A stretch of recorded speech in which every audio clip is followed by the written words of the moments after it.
Imagine living your life after 50 and feeling energized and excited about your future. Welcome to the Women in the Middle podcast, the podcast for women who are ready to figure out what they want and create the life they deserve. Here's your host and master certified life coach, Susie Rosenstein. Hey there, today we're talking about who you are going to be in your next chapter. Let's go. Welcome back to the podcast Women in the Middle. I'm your host, Susie Rosenstein, your master certified coach and midlife mentor, and I am so glad to be here with you again. And you know, I always say that, and I always mean it. I would have never predicted in a million years that I would be hosting a weekly podcast. I mean, I don't even remember exactly when I figured out or discovered podcasts, but I know 10 years ago, I didn't know about them. Yet here I am, and here you are, and it's just so cool that the online world or a podcast app has brought us together like this, making such an intimate connection. That's how I feel when I listen to a podcast. I feel so connected. I laugh, I cry, I do all the things, and I think a lot about what I'm listening to.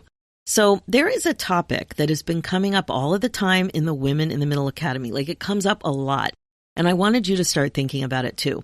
Here you are, somewhere in the age and stage of midlife, and really, it's what this mindset self-development work is all about. It's about being more intentional about what you want in your life so that you don't have regrets. One key element to being successful this way is to get better at thinking about stuff in advance. The more you think about what you actually want, the better. This practice and skill will make a huge difference for your happiness and success path to loving your life more and more and more and more after 50. So this is where we're going today, to make sure that this is one of the things that you're thinking about, who you really want to be at this point in your life. But just quick, before we get going, I want to invite you to have a breakthrough yourself. Now, I know when you're stuck in a midlife funk, feeling confused and unclear about what's next, or spinning on some decision that you're having a really hard time making, it can also be hard to even imagine what might be on the other side of your breakthrough to getting unstuck and clear about what you want. So I want to offer an easy way to start moving in that direction. You can give yourself the jumpstart you need in the form of a breakthrough coaching call. It's a 90-minute private coaching call that's basically a deep dive into what's getting in the way of your clarity. We can coach on anything you need to make a breakthrough because you know what? I have a feeling you're tired of wasting valuable time. Head over to www.nextchapterbreakthrough.com. I have a few spots open now, and one of them can be yours. So let's dive in to this week's topic, which is all about who you're going to be in your next chapter. Let's break that down. I'm presenting this to you this way for a specific reason, not just who you want to be, but who you are going to be. You have choices. That's the point. However you've been thinking about yourself over the past 5 or 6 decades doesn't have to be the way you continue to think about yourself or what you're capable of going forward. You have choices. However you've labeled yourself over the past few decades doesn't have to be the way that you continue to label yourself and limit yourself going forward. You have choices. The way you've believed what others told you that you should do in the past doesn't need to be what you continue to believe about what you want to do in the future. You have choices. So you see what I'm getting at here? You can be who you want on purpose because whatever this is for you flows from your mindset about who you want to be.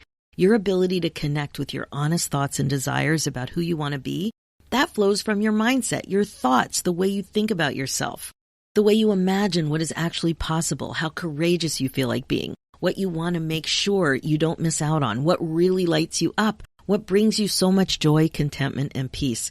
You can have fun with this too, even though it can feel a little scary at first. And it can, I get it, but you can absolutely have fun with this. And I think it's going to be pretty important to think about because it is a huge source of regret for so many people.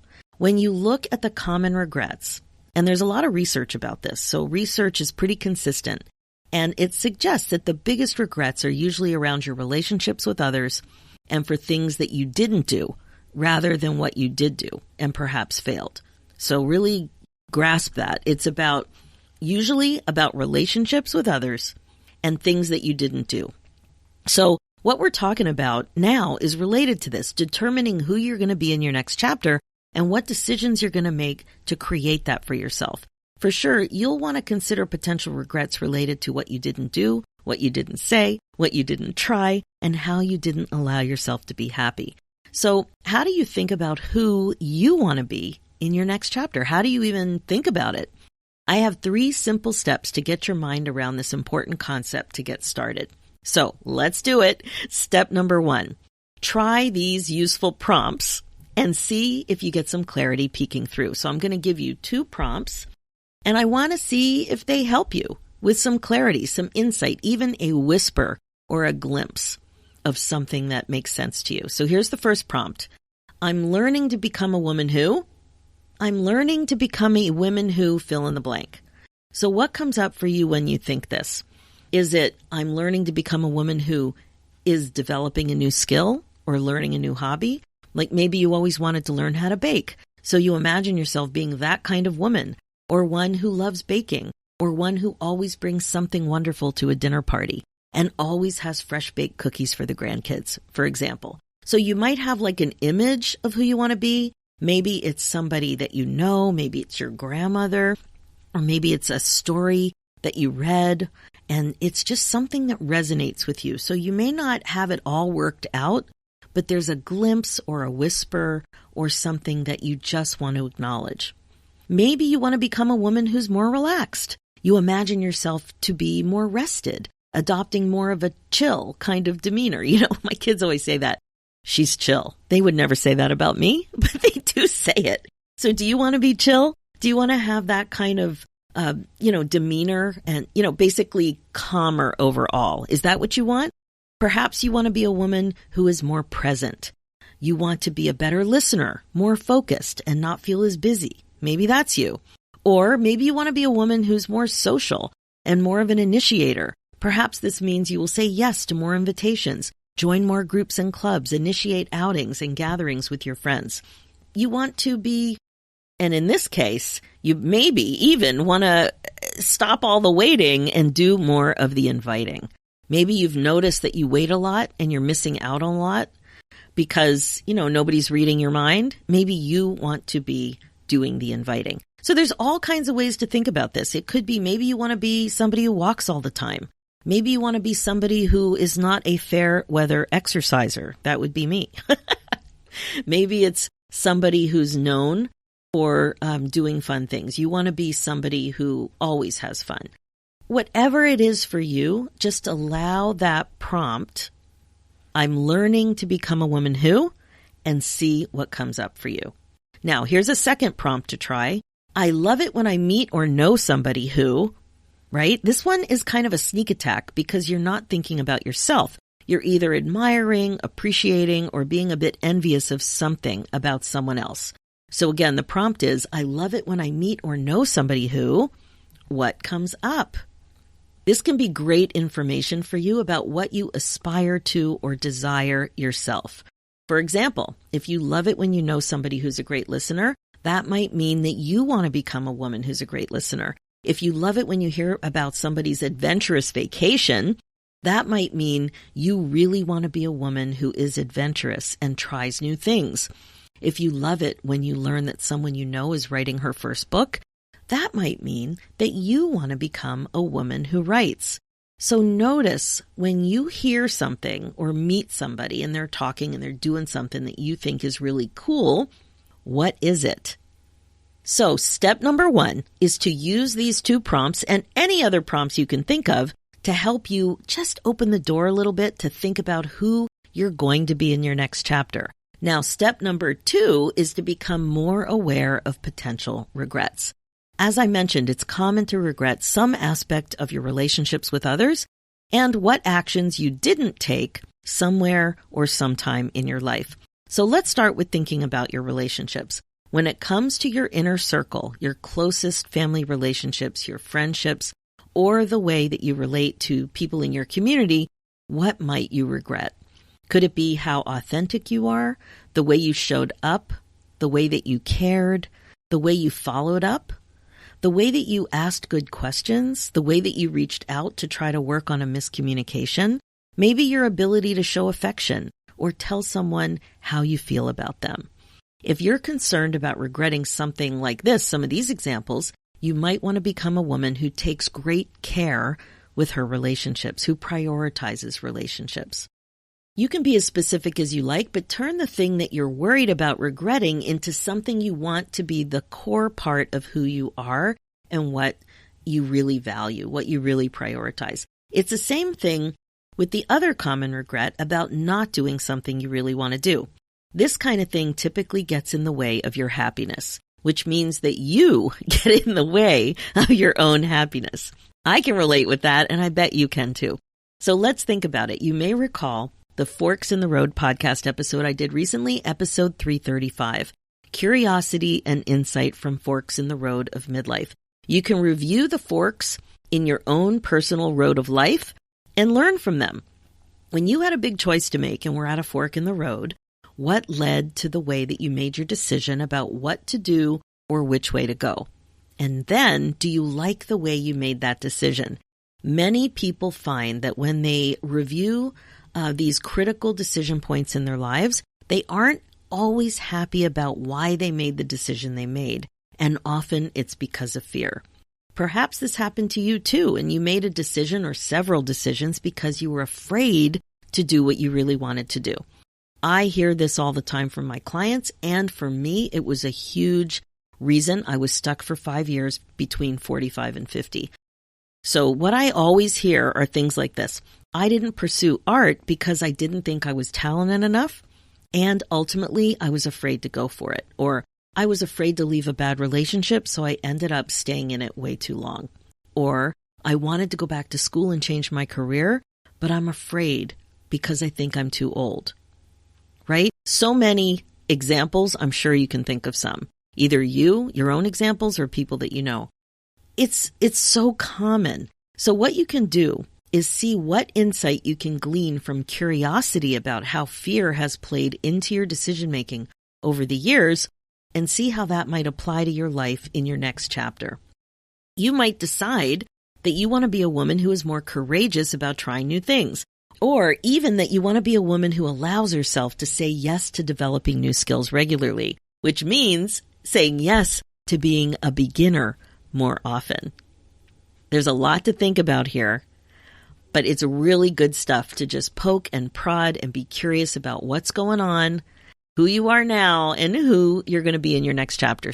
Okay, so quick review. Step number 1, use prompts about what you love in other people and who you want to learn to be. Step number 2, explore potential regrets. And now step number 3, ask yourself why. Asking yourself why you want to become this woman is a great way to really round things off and fully appreciate why you want to make this change. It's simple because all you have to do is get quiet and ask yourself why you want to become this version of yourself, and then listen to what you have to say and let it sink in. So when you ask yourself why, what comes up? Because you love the idea of spending the next few decades being this woman? Because you're excited about being proud of the new you? Because you value relationships and moving forward with this kind of a priority is exactly who you want to be? Because you see that you'll gain a ton of fulfillment? Because you see that this path, that identifying this way, that being this woman will bring a lot of happiness? Whatever it is, I bet it's pretty juicy because this is really where the rubber hits the road, the why. Now, there's also a flip side of the why question. Tweak it a bit and ask yourself, why don't you want to take a pass on becoming this woman? Why don't you want to take a pass on making this change? The first why helps you appreciate what you gain from becoming this woman.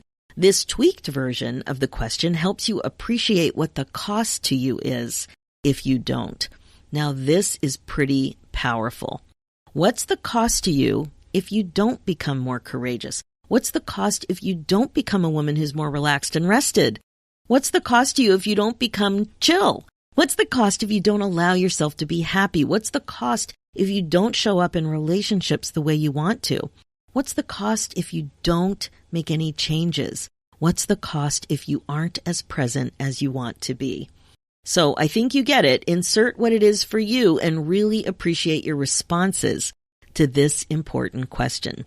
So there you have it, steps 1, 2, and 3 to figure out who you are going to be in your next chapter. Step number 1, use prompts about what you love in other people and who you want to be, who you want to learn to be. Step number 2, explore potential regrets. And now step number 3, asking yourself why it's important to think all of this true. Why is it important to do? And what's the cost? Why is it important to appreciate the cost of not making a change? Now all that's left is to have fun being super intentional about being the amazing woman that you want to be on purpose in your next chapter. Notice I suggested it can be fun. Don't gloss over that. You don't have to think that it's going to be hard. You can also become a woman who has fun doing new amazing things that make her a little bit uncomfortable. That's normal too. It's totally okay to be uncomfortable and still move in that direction. Remember, it's a choice, and I can't wait to see what you decide who you want to become and why. Okay, that's it for this episode. As you know, this podcast is all about how to love your life again after 50. It's really all about coaching you to be a more intentional person and to incorporate mindfulness into your life as a regular practice. This is how you put yourself on your agenda. My focus as your midlife coach is to help you get unstuck, clear, and focused on your current values and priorities so you don't have regrets. I can help you create the success that you're looking for. That's why I created the Women in the Middle Happiness Academy with you in mind, because it's a warm, supportive, and fun coaching community of like-minded women who grow forward together. It is totally possible to feel great about your roadmap to a more fun, meaningful, and regret-free next chapter. So email me your questions and let's talk about it and see if it's for you. Go ahead and book your free, no-obligation momentum call at www.womeninthemiddleacademy.com. I'm also excited to invite you to amplify your listening experience with the podcast by having more of a book club experience with all of the midlife stuff that we're talking about. This is perfect for you when you're craving connecting with more women in the middle. So join the Women in the Middle Podcast Club by heading over to SusieRosenstein.com and clicking on the Podcast Club button, and away you go. And finally, for show notes and links, head over to www.SusieRosenstein.com and click the podcast tab and look for episode 341. Thanks so much for listening. It's time for you to put yourself first, one thought at a time. I'm Susie Rosenstein, and I'll talk to you next week.